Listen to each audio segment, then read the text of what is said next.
Friends, मैं स्मिता पटेल आप सभी का एम्बिशन क्लासेज पर हार्दिक स्वागत करती हूँ। आज का हमारा प्रकरण रहेगा सर्वनाम।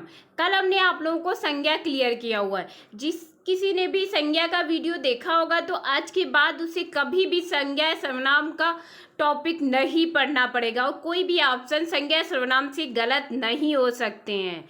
तो इसीलिए प्लीज़ जल्दी से ज़्यादा क्लास को शेयर कर दीजिएगा। राजस्थान सरकार लोक संस्कृति और कलाओं के विकास के लिए प्रतिबद्ध है। यानी बूंदा मीणा व महर्षि नवल पैनोरमा। सीएम अशोक गहलोत ने बूंदी जिले के में राजा बूंदा मीणा तथा जोधपुर जिले में महर्षि नवल के नाम से पैनोरमा बनाने की प्रस्ताव की स्वीकृति दी है। इन दोनों पैनोरमा का निर्माण हेतु 4-4 करोड़ रुपए लागत आएगी। यानी 4-4 करोड़ रुपए खर्च होंगे। भारतीय लोक कला मंडल के उन्नयन कार्यों पर 16.26 करोड़ रुपए खर्च होंगे। बूंदी एवं जोधपुर में पैनोरमा। देखिए, अब हमारा स्टार्ट होता है सर्वनाम। सर्वनाम किसे कहते हैं? यानी जो संज्ञा के स्थान पर प्रयोग किए जाते हैं उन्हें सर्वनाम कहते हैं। सर्वनाम हमारे 6 प्रकार के होते हैं। कितने प्रकार के होते हैं? 6 प्रकार के सर्वनाम 6 प्रकार के होते हैं। तो यह हमारा एक ट्रिक वाइज है कि कैसे सर्वनाम को हम एक बार में आसानी से पहचान सके। सर्वनाम 6 प्रकार के। सबसे पहला होता है पुरुषवाचक सर्वनाम। पुरुषवाचक सर्वनाम में मैं, हम, तू, तुम, आप ऐसे वर्ड लगे होते हैं तो वह हमारा पुरुषवाचक सर्वनाम कहलाता है। सेकंड है हमारा निश्चयवाचक सर्वनाम। यानी यह, वह, यह हमारी स्कूटी है, वह हमारे मम्मी है, पापा हैं, कुछ भी कह दो। यानी चीज़ क्या है? वो निश्चित है, तो वह क्या हो गया? निश्चयवाचक सर्वनाम। फिर है अनिश्चयवाचक। यानी कोई और कुछ लगा हो तो वहाँ पर अनिश्चयवाचक सर्वनाम कहलाएगा। फोर्थ है प्रश्नवाचक। यानी प्रश्नवाचक का निशान लगा हो तो प्रश्नवाचक सर्वनाम कहलाएगा। फिर है संबंधवाचक। यानी संबंध हो, जिसने, जिसकी, जिसे, जो, सो, तो वह कौन सा होगा? संबंधवाचक सर्वनाम। फिर है निजवाचक सर्वनाम। जहाँ पर आप, स्वयं, खुद, स्वतः, अपने आप, वह हमारा निजवाचक सर्वनाम कहलाएगा। सर्वनाम यानी संज्ञा के स्थान पर प्रयुक्त होने वाले शब्द सर्वनाम कहलाते हैं। सर्वनाम सभी नामों के स्थान पर प्रयुक्त होते, यानी सभी नामों के स्थान पर हमारा सर्वनाम प्रयुक्त होता है। सर्वनाम के 6 भेद होते हैं: पुरुषवाचक, निश्चयवाचक, अनिश्चयवाचक, संबंधवाचक, प्रश्नवाचक, निजवाचक सर्वनाम। पहला है हमारा पुरुषवाचक सर्वनाम। यानी कहने वाले, लिखने वाले, सुनने वाले, पढ़ने वाले या किसी अन्य व्यक्ति के लिए प्रयुक्त होने वाले सर्वनामों को पुरुषवाचक सर्वनाम कहते हैं। पहला हमारा पुरुषवाचक सर्वनाम है। कहने, सुनने, लिखने, पढ़ने वाले को हम क्या कहते हैं? पुरुषवाचक सर्वनाम।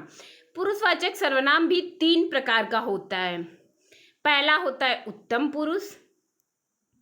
यानी उत्तम वह है जो बोलेगा। जैसे मैं बात को कह रही हूँ तो वह क्या हुआ? उत्तम पुरुष। बोलने वाला या लेखक अपने नाम के बदले जिस सर्वनाम शब्दों का प्रयोग करता है, जैसे मैं, हम, मुझे, हमको, उत्तम पुरुष सर्वनाम होगा।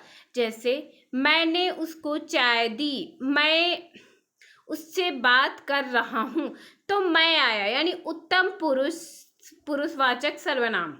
फिर है हमारा मध्यम पुरुष।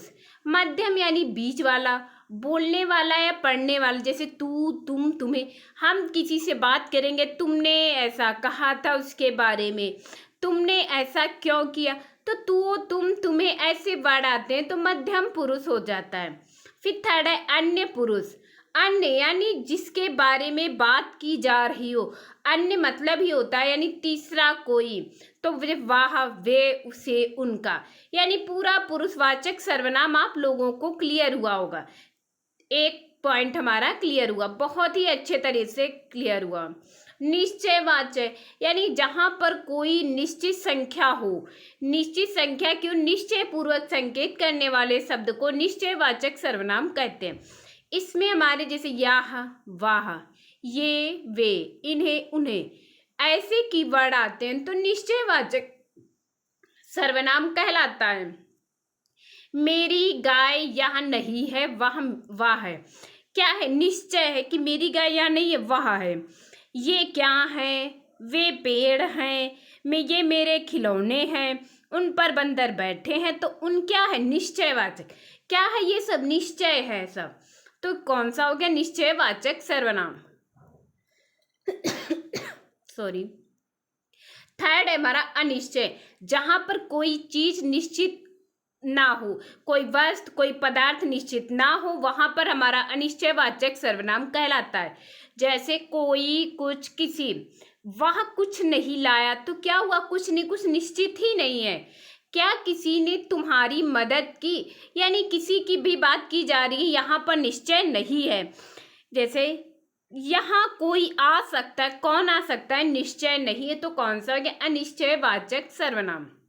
फोर्थ है संबंधवाचक सर्वनाम, यानी जो सर्वनाम वाक्य में आने वाले दूसरे सर्वनाम से संबंध बताए उसे संबंधवाचक सर्वनाम कहते हैं। जो, जैसा, सो। जैसे जो वह चाहता है वह मैं नहीं कर सकता, यानी दोनों के बीच में संबंध है। जैसा करोगे वैसा भरोगे।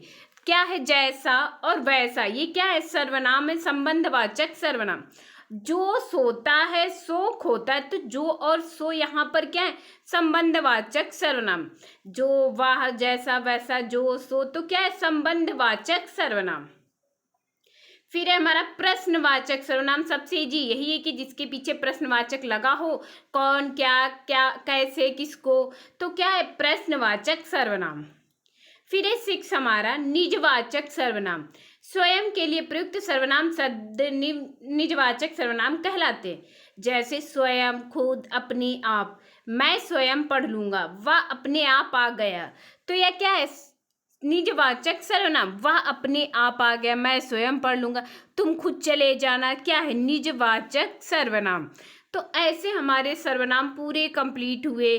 बस थोड़ा सा इसमें जैसे पुरुषवाचक, आप क्या कर रहे हैं, तो यह हमारा पुरुषवाचक हो गया। आप बुरा तो जग बुरा, तो क्या यह निजवाचक हो गया, अपने बारे में बात कही जा रही। बस ऐसे ही छोटे छोटे से अंतर होते हैं। जैसे मैंने समझाया, अगर आप लोग इसको बस ऐसे ही समझिएगा, बिल्कुल सर्वनाम कभी भी कोई भी ऑप्शन गलत नहीं हो सकता। बस ज़्यादा से ज़्यादा क्लास को सब्सक्राइब कीजिए, शेयर कीजिए, लाइक कीजिए। Thank you class.